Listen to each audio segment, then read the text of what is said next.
Prontinho, gravando, pode começar. Botaram o anjinho numa igaçaba esculpida com forma de jabuti e pros boitatás. E pros boitatás não comerem os olhos do morto, o enterraram mesmo no centro da tábua com muitos cantos, muita dança e muito pajuari. Terminada a função, a companheira de Macunaíma, toda enfeitada ainda, tirou do colar uma muiraquitã famosa, deu-a para o companheiro e subiu para o céu por um cipó. É lá que se vive agora, nos trinques, passeando, liberta das formigas, toda enfeitada ainda, toda enfeitada de luz, virada numa estrela. É a beta do centauro. No outro dia, quando Macunaíma foi visitar o túmulo do filho, viu que nascera do corpo uma plantinha. Trataram dela com muito cuidado e foi o guaraná. Com as frutinhas piladas dessa planta é que a gente cura muita doença e se refresca durante os calorões de a sol. Capítulo 4. Boiuna Luna. No outro dia, bem cedo, o herói, padecendo saudades de si, a companheira para sempre inesquecível, furou o beiço inferior e fez da Muiraquitã um tembetá. Sentiu que ia chorar. Chamou depressa os manos, se despediu das icamiabas e partiu. Galderiaram por todos aqueles matos sobre os quais Macunaíma imperava agora. Por toda parte ele recebia homenagens e era sempre acompanhado pelo séquito de araras vermelhas e jandaias. Nas noites de amargura, ele trepava num açaizeiro de frutas roxas como a alma dele e contemplava no céu a figura faceira de si, marvada, que ele gemia. Então ficava muito sofrendo, muito, e invocava os deuses bons, cantando cânticos de longa duração. Rudá, Rudá, tu que secas as chuvas, faz com que os ventos do oceano desembestem por minha terra, para que as nuvens vão-se embora e a minha marvada brilhe. Limpinha e firme no céu, faz com que amansem todas as águas dos rios, para que eu, me banhando neles, possa brincar com a marvada, refletida no espelho das águas. Assim. Então descia e chorava encostado no ombro de Maanape. Jiguê, soluçando de pena, animava o fogo da caieira para que o herói não sentisse frio. Maanape engolia as lágrimas, invocando o Acutipuru, o Murucututu, o Ducucu, todos esses donos do sono, em acalantos assim. Aquitipuru, empresta vosso sono para Macunaíma, que é muito manhoso.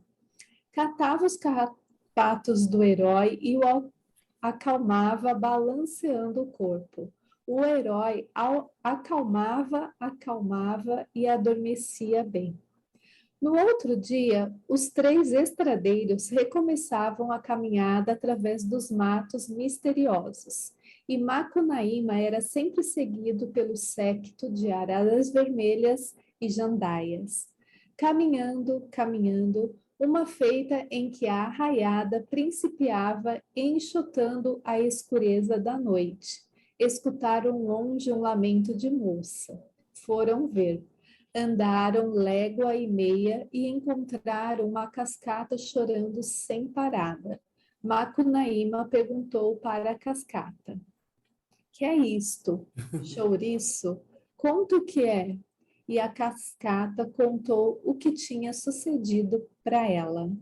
Não vê que chamo Naipi e sou filha do Tuxauau Mexoitiki, nome que na minha fala quer dizer engatinha, engatinha. Eu era uma boniteza de Cunhatã, e todos os tuxauás vizinhos desejavam dormir na minha rede e provar meu corpo mais molengo que Embiroçu. Porém, quando ainda vinha, eu dava dentadas e pontapés por amor de experimentar a força dele. E todos não aguentavam e partiam sorumbáticos. Minha tribo era escrava da boiuna Capei, que morava num covão em companhia das saúvas. Sempre no tempo em que os ipês de beira-rio se amarelavam de flores, a boiuna vinha na tábua escolher a cunhã virgem que ia dormir com ela na socava cheia de esqueletos. Quando meu corpo chorou sangue pedindo força de homem para servir, a Suinara cantou manhãzinha nas jarinas de meu Texupá. Veio o Capei e me escolheu. Os ipês de beira-rio relampeavam de amarelo e todas as flores caíram nos ombros soluçando do moço Titi Satê, guerreiro de meu pai. A tristura, tal qualmente correição de Sacaçaia, viera na tábua e devorara até o silêncio. Quando o pajé velho tirou a noite do buraco outra vez, Titiçatê ajuntou as florzinhas perto dele e veio com elas para a rede da minha última noite livre. Então mordi Titiçatê. O sangue espirrou na munheca mordida, porém o moço não fez caso, não. Gemeu de raiva, amando. Me encheu a boca de flores que não pude mais morder. Titi-satê pulou na rede e Naipi serviu Titi-satê. Depois que brincamos feito doidos entre sangue escorrendo e as florzinhas de ipê, meu vencedor me carregou no ombro, me jogou na ipegara abicada num esconderijo de aturiás e flechou para o largo Rio Zangado, fugindo da boiuna. No outro dia, quando o pajé velho guardou a noite no buraco outra vez, Capei foi me buscar e encontrou a rede sangrando vazia. Deu um urro e deitou correndo em busca nossa. Vinha vindo. A gente escutava o urro dela perto, mais perto, pertinho, e afinal as águas do rio Zangado empinaram como o corpo da boiuna ali. Titiçatê não podia mais remar desfalecido, sangrando sempre com a mordida na munheca. Por isso que não podemos fugir. Capei me prendeu, me revirou, fez a sorte do ovo em mim. Deu certo e a boiuna viu que eu já servira Titiçatê. Quis acabar com o mundo de raiva tamanha, não sei. Me virou nesta pedra e atirou Titiçatê na praia do rio, transformado numa planta. É aquela uma que está lá embaixo, lá. É aquele mururê tão lindo que se enxerga, bracejando nágua para mim. As flores roxas dele são os pingos de sangue da mordida, que meu frio de cascata regelou. Capei mora embaixo de mim, examinando sempre se fui mesmo brincada pelo moço. Fui sim, e passarei chorando nesta pedra até o fim do que não tem fim. Mágoas de não servir mais o meu guerreiro Titiçatê. Parou. O choro pingava nos joelhos de Macunaíma e ele soluçou tremido. Se a boiuna aparecesse, eu matava ela. Então se escutou um urro guaçu e Capei veio saindo d'água. E Capei era a boiuna. Macunaíma ergueu o busto relumeando de heroísmo e avançou para o monstro. Capei escancarou a goela e soltou uma nuvem de apiacás. Macunaíma que mais bateu, vencendo os marimbondos. O monstro atirou uma guascada tilintando com os guizos do rabo. Porém, nesse momento, uma formiga tracuá mordeu o calcanhar do herói. Ele agachou distraído com a dor e o rabo passou por cima dele, indo bater na cara de Capê. Então, ela urrou mais e deu um bote na coxa de Macunaíma. Ele só fez um afastadinho com o corpo, agarrou num rochedo e juque, decepou a cabeça da bicha. O corpo dela se entorceu na corrente, enquanto a cabeça com aqueles olhos docinhos vinha beijar vencido os pés do Vingador. O herói teve medo e jogou no viado mato dentro, acompanhado pelos manos. Vem cá, Siriri, vem cá, que a cabeça gritava. Eles chipavam mais, correram légua e meia e olharam para trás. A cabeça de Capê vinha rolando sempre em busca deles. Correram mais e, quando não podiam de fadiga, treparam num bacuparizeiro ribeirinho para ver se a cabeça continuava para diante.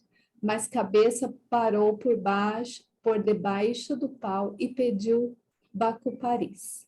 Macunaíma sacudiu a árvore. A cabeça catou as frutas do chão, comeu e pediu mais. Jiguê sacudiu Bacuparis dentro d'água, porém a cabeça falou que lá não ia não. Então Maanape atirou com toda a força uma fruta longe e enquanto a cabeça ia buscá-la, os manos desceram do pau e se rasparam. Correndo, correndo, légua e meia adiante, deram com a casa onde morava o bacharel de Cananeia. O Coroca estava na porta sentado e lia manuscritos profundos. Macunaíma falou para ele: Como vai, bacharel? Menos mal, ignoto viajor. Tomando a fresca, não? Sestevrai, como dizem os franceses. Bem, até logo, bacharel, estou meio afobado. E chisparam outra vez, atravessaram os sambaquis do Caputeira e do Morrete num respiro. Logo adiante havia um rancho teatino, entraram e fecharam a porta bem. Então Macunaíma pôs reparo que perderam o Tembetá. Ficou desesperado porque era a única lembrança que guardava de si. Ia saindo para campear a pedra, porém os manos não deixaram. Não durou muito, a cabeça chegou. Junque, bateu. Passo. Que há? Abra a porta para mim entrar. Porém, Jacaré abriu, nem eles, e a cabeça não pôde entrar. Macunaíma não sabia que a cabeça ficara escrava dele e não vinha para fazer mal, não. A cabeça esperou muito, porém, vendo que não abriam mesmo, matutou no que ia ser. Se fosse ser água, os outros bebiam. Se fosse mosquito, fritavam. Se fosse trem de ferro, descarrilhavam. Se fosse rio, punham no mapa. Resolveu. Vou ser lua, gritou. Abram a porta, gente, que quer umas coisas. Macunaíma espiou pela fresta e avisou Jinguê já abrindo. Está solta. Jinguê tornou a fechar a porta. Por isso que existe a expressão, está solto, indicando que a gente não faz mesmo o que nos pedem. Jinguê tornou a fechar a porta. Por isso que existe a expressão está solto, indicando que a gente não faz mesmo o que nos pede. Quando Capê viu que não abriam a porta, principiou se lamentando muito e perguntou para Iandu, caranguejeira, se ajudava a subida para o céu. Meu fio sol derrete, secundou a aranha tatamanha. Então a cabeça pediu para os Gegel se juntarem e ficou noite escura. Meu fio ninguém enxerga de noite, disse a aranha tatamanha. A cabeça foi buscar um cuitê de friagem nos Andes e falou: despeja uma gota cada légua e meia, fio branqueia de geada. Podemos ir, pois então vamos. A hindu principiou fazendo fio no chão. Com o primeiro ventinho que brisou por ali, o fio leviano se ergueu no céu. Então a aranha, tatamanha, subiu por ele e da ponta, lá em riba, derramou um bocado de geada. E enquanto a hindu, caranguejeira, fazia mais fio de lá para riba, o de baixo branqueava todo. A cabeça gritou: Adeus, meu povo, que vou para o céu. E lá foi, comendo fio, sobressubindo para o campo vasto do céu. Os manos abriram a porta e espiaram. Capei sempre subindo. Você vai mesmo para o céu, cabeça? Ela fez, não podendo mais abrir a boca. Quando foi ali, pela hora antes da madrugada, a boiuna, Capei, chegou no céu. Estava gorducha de tanto fio comido e muito pálida do esforço. Todo o suor dela caía sobre a terra em gotinhas de orvalho novo. Por causa do fio geado, é que Capei é tão fria. Dantes Capei foi a boiuna, mas agora é a cabeça da lua, lá no campo vasto do céu. Desde essa feita, as caranguejeiras preferem fazer fio de noite. No outro dia, os manos deram um campo até a beira do rio, mas campearam em vão, nada de Muiratã. Perguntaram para todos os seres, aperemas, saguis, tatus mulitas, tejus, mussuãs da terra e das árvores, tapiucabas, xabós, matinta, pereiras, pinica, paus e aracuãs do ar, para ave japim e seu compadre marimbondo, para baratinha casadeira, para o pássaro que gira, tam, e sua companheira que responde, taim, para a lagartixa que anda de pique com o ratão, para os tambaquis, tucunarés, piracurucus, curimatás do rio, os pecais tapicurus e iererês da praia. Todos esses entes vivos, mas ninguém não vira nada, ninguém não sabia de nada. E os manos bateram pé na estrada outra vez, varando os domínios imperiais. O silêncio era feio e o desespero também. De vez em quando, Macunaíma parava pensando na marvada. Que desejo batia nele, parava tempo, chorava muito tempo. As lágrimas escorregando pelas faces infantis do herói iam lhe batizar a peitaria cabeluda. Então ele suspirava, sacudindo a cabecinha. Qual, manos? Amor primeiro não tem companheiro. Não. Continuava a caminhar. E por toda parte recebia homenagens e era sempre seguido pelo séquito sarapintado de jandaias e araras vermelhas. Uma feita em que deitara numa sombra, enquanto esperava os manos pescando, o negrinho do pastoreiro, para quem Macunaíma rezava diariamente, se apiedou do Panema e resolveu ajudá-lo. Mandou o passarinho, o Irapuru. Quando o herói escutou um talatar inquieto, e o passarinho, o Irapuru, pousou no joelho dele. Macunaíma fez um gesto de caceteação e enxotou o passarinho, o Irapuru. Nem bem minuto passado, escutou de novo a bulha, e o passarinho pousou na barriga dele. Macunaíma nem se amolou mais. Então o passarinho, o Irapuru, agarrou cantando com doçura, e o herói entendeu tudo o que ele cantava. E era que Macunaíma estava desinfeliz, porque perdera a Muiractã na praia do rio quando subia no Bacupari. Porém, agora, cantava o lamento do Irapuru, nunca mais, que Macunaíma havia de ser.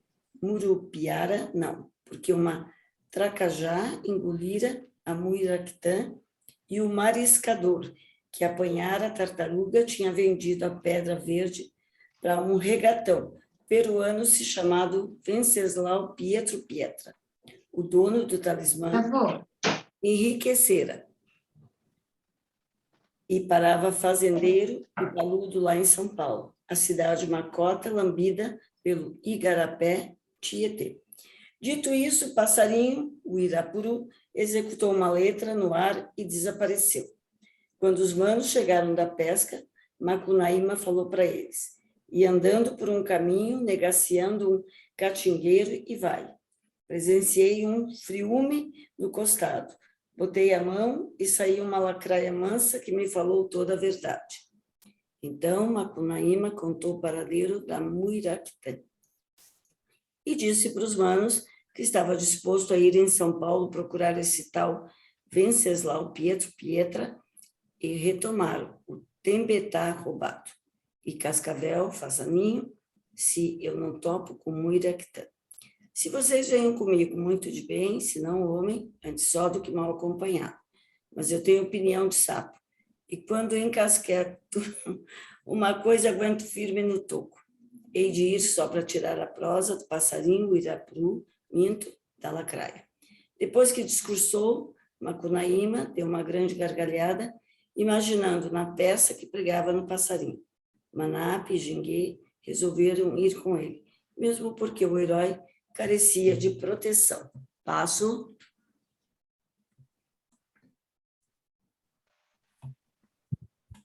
Por aqui. Capítulo 5.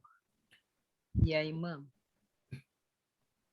No outro dia, Macunaíma pulou cedo na Uabá e deu uma chegada até a foz do Rio Negro, para deixar a consciência na ilha de Marapatá. Deixou-a bem na ponta do mandacaru, de 10 metros, para não ser comida pelas saúvas. Voltou para o lugar onde os manos esperavam. E no pino do dia, os 3 rumaram para a margem esquerda da Sol. Muitos casos sucederam nessa viagem, por caatingas, rios, corredeiras, gerais, corgos, corredores, de Tabatinga, de matos virgens e milagres do sertão. Macunaíma vinha com os 2 manos para São Paulo. Foi o Araguaia que facilitou-lhes a viagem. Por tantas conquistas e tantos feitos passados, o herói não ajuntara um vintém só, mas os tesouros herdados da Icambiaba, Estrela, estavam escondidos nas grunhas do Roraima lá. Desses tesouros, Macunaíma apartou para a viagem nada menos que 40 milhões de bagos de cacau, a moeda tradicional. Calculou com eles um dilúvio de embarcações e ficou lindo trepando pelo Araguaia, aquele poder de Iagaras, uma 200 em Ajojô, que nem flecha na pele do rio. Na frente, Macunaíma vinha de pé, carancudo, procurando no longe a cidade. Matutava, roendo os dedos, agora cobertos de verrugas, de tanto apontarem-se estrela. Os manos remavam, espantando os mosquitos, e cada arranco dos remos repercutindo nas 200 igaras ligadas. Despejava uma batelada de bagos na pele do rio, deixando uma esteira de chocolate onde os camuatás, pirapitingas dourados, piracanjubas, uarás e bacus se regalavam.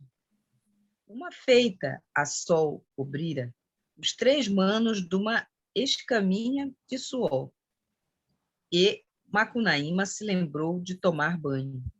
Porém, no rio era impossível por causa das piranhas, tão vorazes que, de quando em quando, na luta para pegar um naco de imã despedaçada, pulavam aos cachos para fora d'água, metros e mais.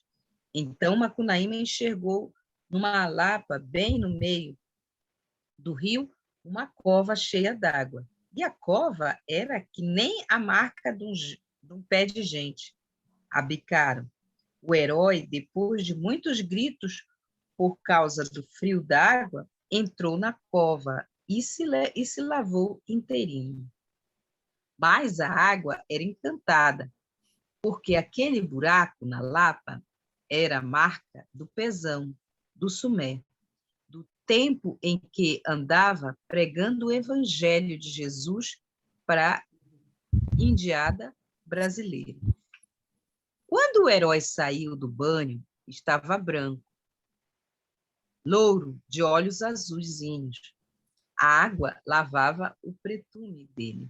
E ninguém não seria capaz mais de indicar nele um filho da tribo retinta dos Tapanhumas. Nem bem Jiguê percebeu o milagre, se atirou na marca do pezão de Sumer. Porém, a água já estava muito suja da negrura do herói. E por mais que Jiguê esfregasse feito maluco, atirando água para todos os lados, só conseguiu ficar da cor do bronze novo. Macunaíma teve dó e consolou. Olha, mano Jiguê, branco, você ficou não, porém pretume foi-se antes fanhoso que sem nariz. Manapê, então, é que foi se lavar, mas Jiguê esborrifara toda a água encantada para fora da cova. Tinha só um bocado lá no fundo e Manapê conseguiu molhar só a palma dos pés e das mãos. Por isso ficou negro, bem filho da tribo dos Tapanhumas. Só que as palmas das mãos e dos pés deles são vermelhas, por terem se limpado na água santa. Macunaíma teve dó e consolou. Não se aveste, mano Manapê. Não se aveste, não. Mas sofreu o nosso tio Judas. E estava lindíssimo no sol da Lapa, os 3 manos, um louro, um vermelho, outro negro, de pé bem erguidos e nus. Todos os seres do mato espiavam assombrados. O jacareúna, o jacaretinga, o jacareaçu, o jacaré-uruarau, de papo amarelo, todos esses jacarés botaram os olhos de rochedo para fora d'água, nos ramos das ingazeiras, das aningas, das mamoranas, das embaúbas, dos catauris, de beira do rio. O macaco prego, o macaco de cheiro, o guariba, o bugio, o cuatá, o barrigudo, o cuxiú, o caiara, todos os 40 macacos do Brasil, todos espiavam babando de inveja.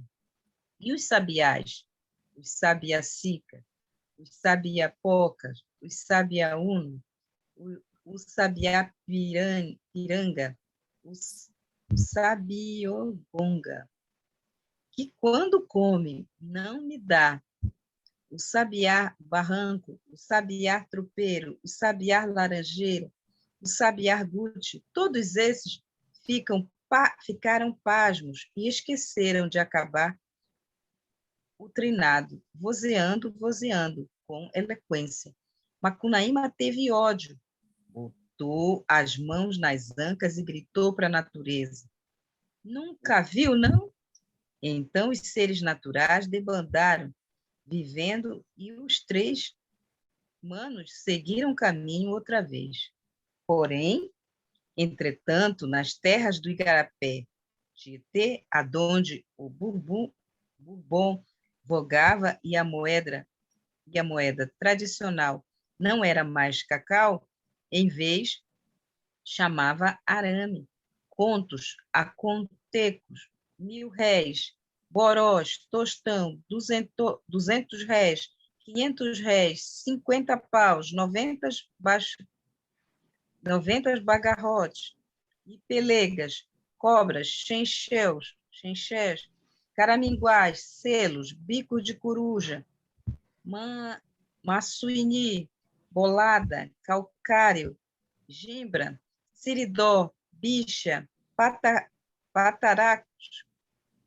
Assim, aonde até liga para meia, ninguém comprava nem por 20.000 cacaus. Macunaíma ficou muito contrariado.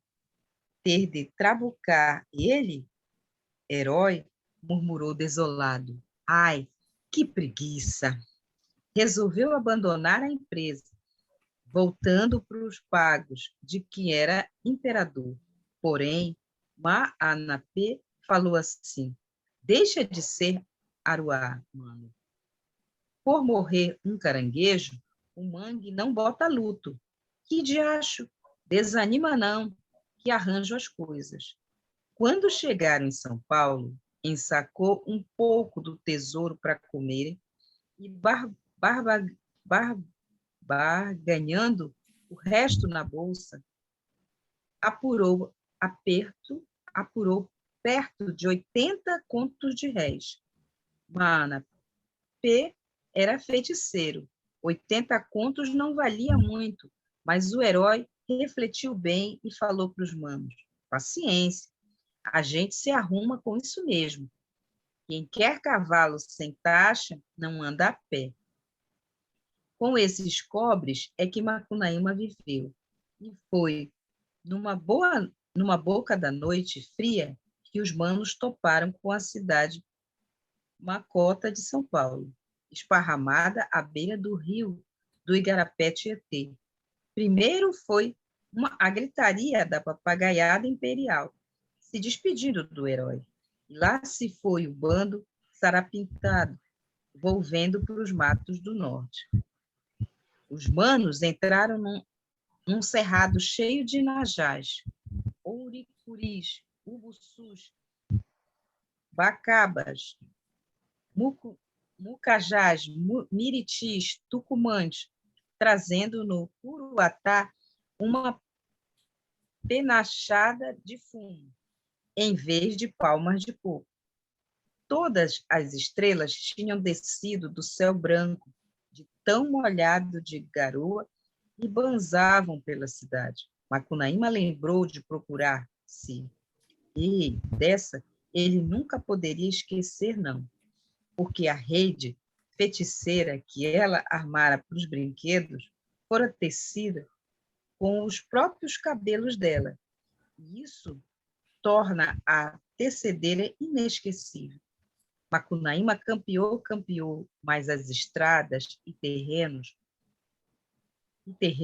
estavam apinhados de cunhãs, tão brancas, tão alvinhas, tão... Macunaíma gemia, roçava nas cunhãs murmurejando, com doçura. Mani, mani, filhinhas da mandioca. Perdido de gosto e tanta formosura. Afinal, acolheu 3. Brincou com elas na rede, estranha plantada no chão, numa maloca mais alta que a Paranaguara. Depois, por causa daquela rede ser dura, dormiu de atravessado sobre os corpos das cunhãs, e à noite custou para ele 400 bagarrotes. A inteligência do herói estava muito perturbada.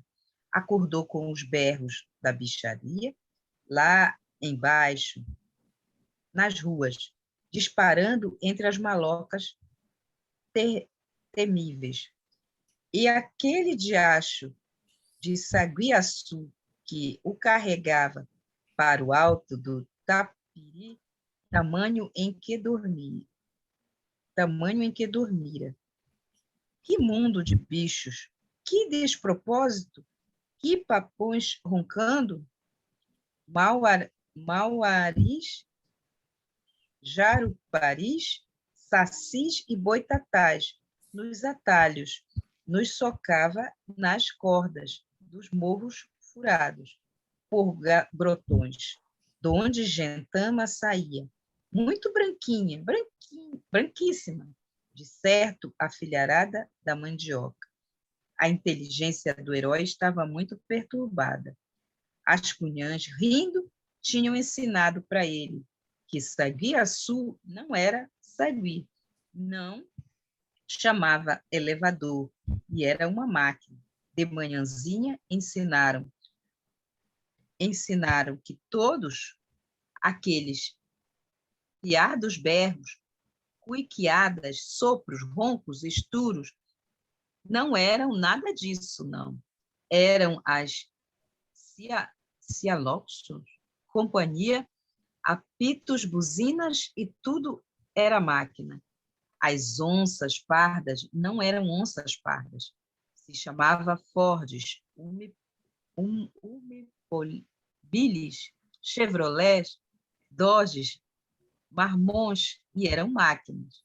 Os tamanduás, os boitatás, as inajás de curuatás de fumo, em vez eram caminhões, bondes, autobondes, anúncios luminosos, relógios, faróis, rádios, motocicletas, telefones, gorjetas, postes, chaminés.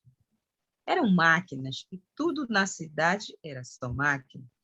O herói aprendendo calado, de vez em quando estremecia. Voltava a ficar imóvel, escutando, assuntando, maquinando numa cisma assombrada. Tornou um respeito cheio de inveja. Tomou um respeito cheio de inveja por essa deusa de deveras forçuda. Tupã, famanando que os filhos da mandioca chamavam de máquina, mais cantadeira que a mãe d'água, em bulhas de Sarapantá. Passo. Então resolveu ir brincar com a máquina para ser também imperador dos filhos da mandioca. Mas as 3 cunhãs deram muitas risadas e falaram que isso de deuses era uma gorda mentira antiga, que não tinha Deus não, e que com a máquina ninguém não brinca porque ela mata. A máquina não era Deus não, nem possuía os distintivos femininos de que o herói gostava tanto. Era feita pelos homens. Se mexia com eletricidade, com fogo, com água, com vento, com fumo, os homens aproveitando as forças da natureza. Porém, Jacaré acreditou? Nem o herói. Se levantou na cama e com um gesto, esse sim, bem guaçu de desdém, tó, batendo o antebraço esquerdo dentro do outro dobrado. Mexeu com energia a munheca direita para 3 cunhãs e partiu. Nesse instante, falam, ele inventou o gesto famanado de ofensa, a pacova. E foi morar numa pensão com os manos. Estava com a boca cheia de sapinhos por causa daquela primeira noite de amor paulistano. Gemia com as dores e não havia meios de sarar até que Manape roubou uma chave de sacrário e deu para Macunaíma chupar. O herói chupou, chupou e sarou bem. Manape era feiticeiro. Macunaíma passou então uma semana sem comer nem brincar, só maquinando nas brigas sem vitória dos filhos da mandioca com a máquina. A máquina era que matava os homens, porém os homens é que mandavam na máquina. Constatou, pasmo, que os filhos da mandioca eram donos sem mistério e sem força da máquina, sem mistério, sem querer, sem fastio, incapaz de explicar as infelicidades por si. Estava nostálgico assim, até que uma noite, suspenso no terraço de um arranha-céu com os manos, Macunaíma concluiu: os filhos da mandioca não ganham da máquina, nem ela ganha deles nesta luta. Há empate. Não concluiu mais nada porque ainda não estava acostumado com discursos. Porém, palpitava para ele muito embrulhadamente, muito, que a máquina devia de ser um deus de que os homens não eram verdadeiramente donos, só porque não tinham feito dela uma iara explicável, mas apenas uma realidade do mundo. De toda essa embrulhada, o pensamento dele sacou bem clarinha uma luz.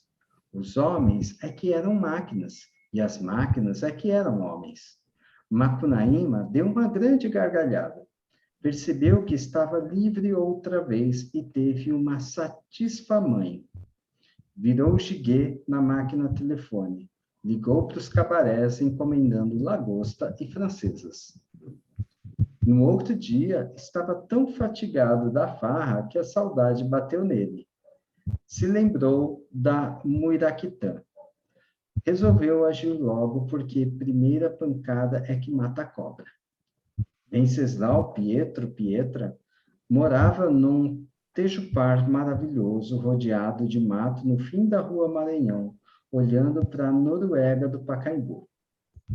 Macunaíma falou para Manap que ia dar uma chegadinha até lá por amor de conhecer Venceslau Pietro Pietra.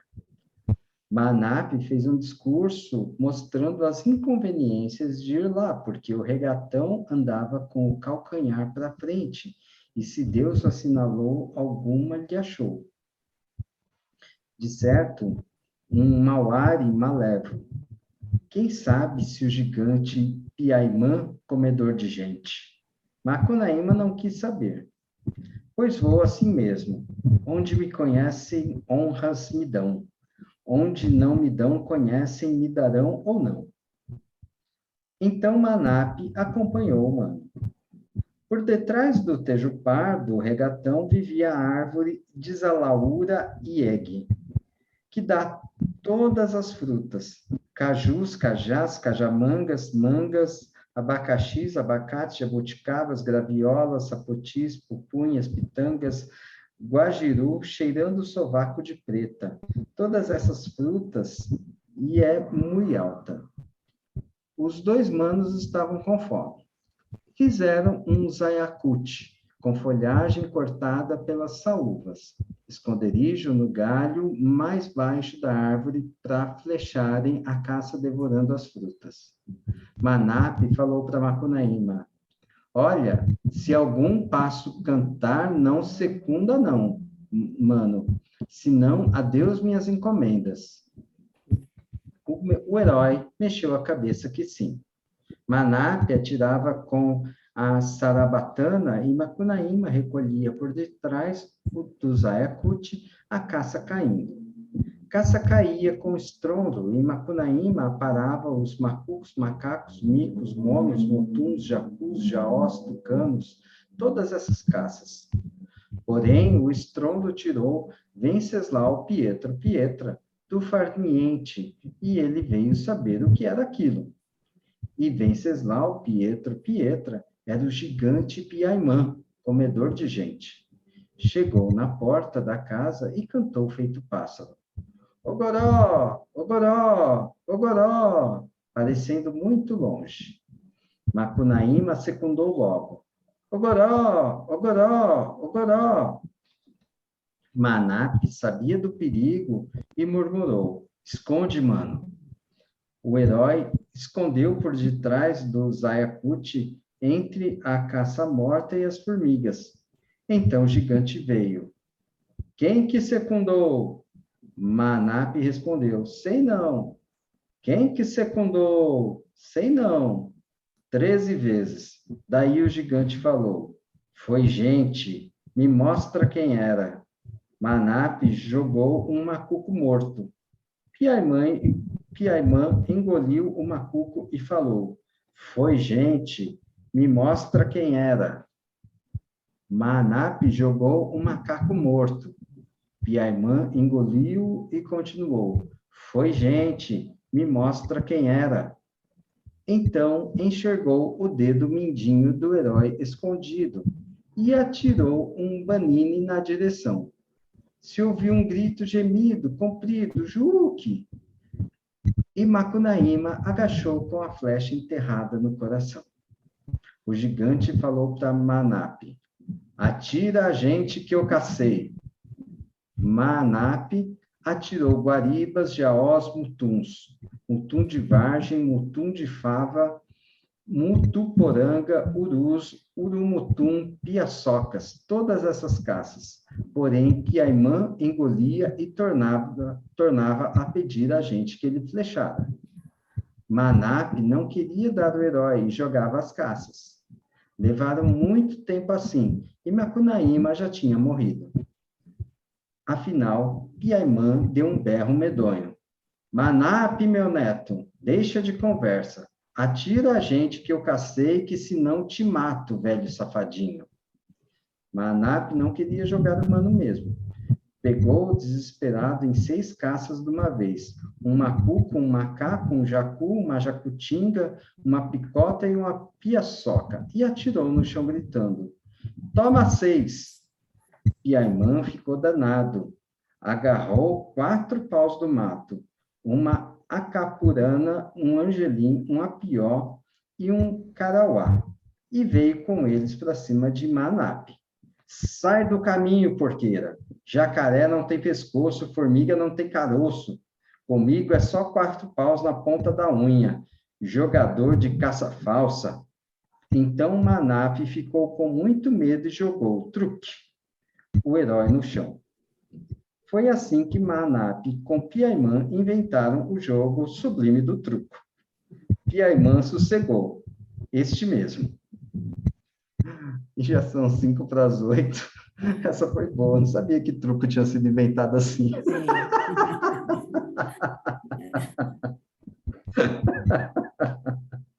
Essa tua edição é de que ano, Edgar? Deixa eu ver aqui. Porque assim, ó, eu vi que algumas palavras, né, o corta, ou... Porque essa minha aqui, ela é 2016. A minha é 2017. Olha só. Pois é. E é a editora, né? Talvez também.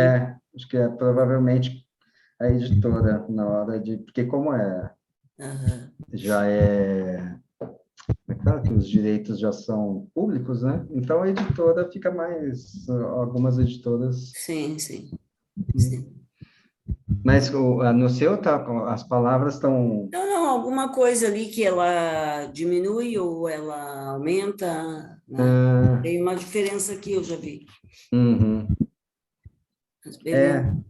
Às vezes a gente pega esses casos, essas diferenças de edição, aí dá uma raiva, porque você quer pegar eu gosto de pegar o original, né? Sim. Eu acho que talvez as edições mais antigas, né?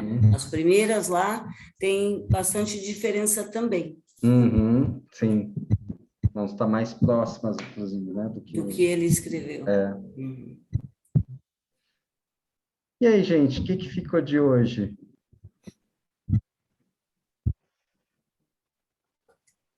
Quem fala? Fala aí, Silene. Aí pensei que eu não ia vencer todas aquelas palavras. E agora que não. É interessante. Gostei da parte da máquina, né? Quando ele vai. E aí ele já vai transformando tudo. Mostrando a máquina. Achei bem interessante essa. E conclui que as máquinas são os homens, né? Os homens são as máquinas. Tinha dito, não era bicharada, era máquina. Sim. Quem mais? Será que ele morreu mesmo? A gente vai ter que esperar a semana que vem, né? Mas essa briga foi bacana, hein? A origem do jogo do truco. Ai. Não, e eu acho muito bacana, assim, né? Como o Mário de Andrade e aí a gente pensar, né? Que a gente está falando de um século, né? Sim. Mas como que ele trata, né? Essa chegada em São Paulo e a gente vê, que eu, né? Como eu sou de lá, né? Sou paulistano, né?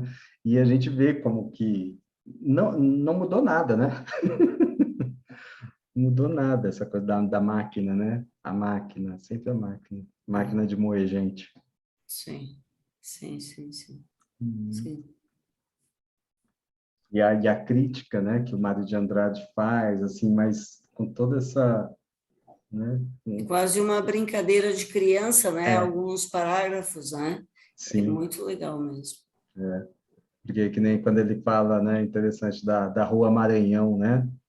A Rua Maranhão é ali no coração de Higienópolis, né? Então, na cidade de São Paulo sempre foi, né, um bairro assim, né? Que você vê, né? E aí é onde o gigante mora, né? Olha só que interessante. Uhum. Sim, sim. É uma crítica bem... É quase uma brincadeira de criança, né, em alguns parágrafos, mas há uma crítica, assim, como tu disse ali, desse crescimento, né, da cidade, né, Uhum. que não deixa de ser, de fato, o que os modernistas queriam fazer, né? Uhum. Que Sim. é essa ideia de, né, de trazer as raízes mesmo brasileiras, né, para essa arte, né, de modo geral, né, e ele faz maravilhosamente com Macunaíma. É muito legal mesmo. Impressionante. É isso, gente. É isso. Algo mais? Não? Então, são 8 horas. Boa noite. Boa Quarta-feira a noite. gente volta. E vamos ver se Macunaíma morreu ou não morreu.